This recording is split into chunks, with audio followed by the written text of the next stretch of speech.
Just wanted to give an update on how I've been doing for the last month or two. Mentally strong, no issues there as normal. Physically, not so much. We've been having some issues. I noticed a couple of it's probably been about 2 months back. Every time I get out of the sauna and then take a shower afterwards, I noticed that the coloration of my toes have changed, like they were turning black. And it was only temporarily. They might be black for like a half hour, 45 minutes, and they kind of return back to normal. Thought it was odd, but didn't know what to think of it.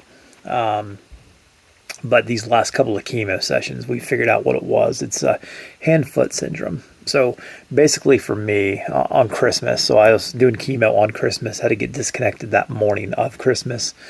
I got out of bed that morning, and I couldn't walk. I shouldn't say I couldn't walk. Like, it was very painful to walk.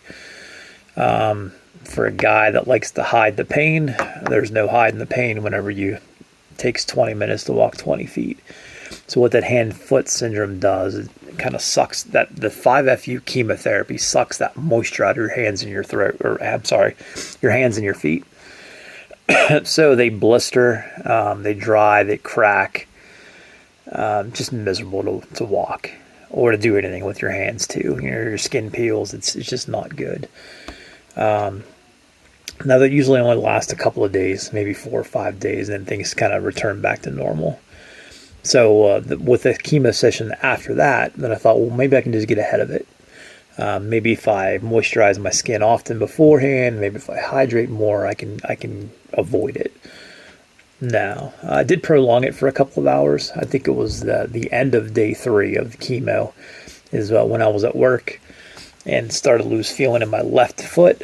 And then I knew, hey, quickly after that, I'm going to lose feeling in my right foot. So if I wanted to drive home, I needed to leave work then so I can get home while I could still use my right foot. And sure enough, got home, and an hour or two later, couldn't walk again. So how do we get around that? One of the things that I've always been kicking around about, especially with this maintenance chemo, is do I really want to do this maintenance chemo? Maybe I stop. Still not sure.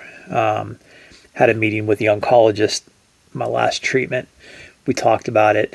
His recommendation is just to reduce the dosage of the chemotherapy and see if that has a positive impact on us. And maybe, that's a possibility. But then my thought is, if you're not getting a full dose of chemo, is it really that effective?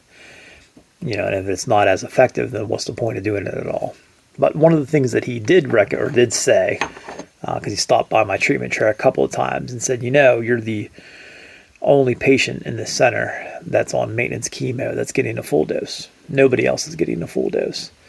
And I've always been that guy, whenever I've had symptoms that they'd say, hey, do you want to reduce it? And my answer was always no. Don't reduce it. Matter of fact, give me a little extra if you can. And I know that sounds dumb, but not trying to be normal, trying to be abnormal.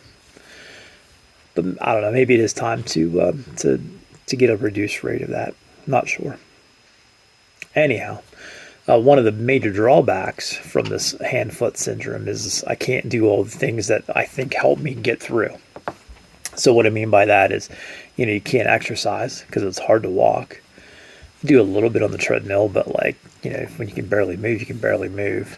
Definitely can't do any weight training because I can't grip the barbells and stuff. So that's discouraging.